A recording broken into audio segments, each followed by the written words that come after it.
Have you ever wondered what the dating world would look like if we took online dating offline and went back to old school first impressions? Oh my God, this coffee shop that you picked is so great. I love it. It is just so cozy and everything. Would you mind just moving over to the other side of the table though? Because like this is not my best side. So if you could, yeah, yeah. Oh, perfect, perfect. Do you mind just getting a booster seat so you could, yeah, okay, yeah. That's much better angle for you. Yes. All right, great. Anyway, so where did you say you went to school? I'm not trying to knock online dating. I've tried it myself on and off, and there are pros and cons. However, online dating has made it easier than ever before for men and women to conveniently shield ourselves from rejection and having to put much effort in. And as a result, we're creating some interesting and unhelpful illusions for ourselves. I mean, rejection sucks. And even if it's somebody that we don't even care that much about, it still can hurt, to be rejected. And it's a deep-seated fear that runs way back to ancient times when if you were isolated, exiled, kicked out of your tribe, you gonna die. So it can equate still today to many of us as a fear that it's equivalent to the fear of death. And even though with online dating, there's still rejection. That still exists.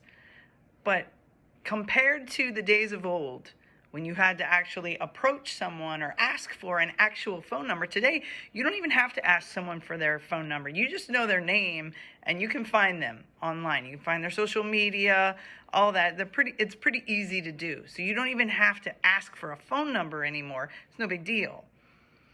Now, online dating, you don't have to approach anyone. You don't have to be in their energy or see their facial expressions. You just swipe right, and if they match, they match. If they don't, they don't. You never hear a no. Real ass rejection doesn't even come into play. And there are endless people to choose from. So you can't get that at the grocery store. Just an endless supply of people to choose from, or even at a crowded club. You're not really going to have that. Now again, I'm not here to knock online dating. It definitely has its pros. I mean, I have appreciated at times in my life when I've been very busy and could meet people that I wouldn't otherwise meet. So it does have its advantages. What I'm here for is to just simply pose a question. Is it possible that online dating could be making us a bit soft and lazy? I mean, we don't even have to shower or get out of our PJs to meet people anymore. And then when we do find someone that's even remotely interesting, we slide up with a, hey. Guys, you're especially guilty of this. Hey.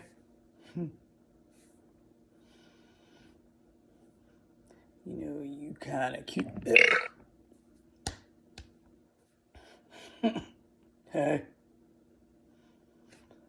What, you not gonna talk? Bitch. Fuck this shit. I mean, I'm not trying to pick on you. I love you. But it does make people, the person on the other end, feel like you're just out there casting your net as far and wide as you possibly can, hoping for any old fish. But here's the thing. Effort has to be made somewhere. So if you can't or don't want to put the effort in, that's fine. But consider getting a goldfish instead of maybe dating. You get what you put in.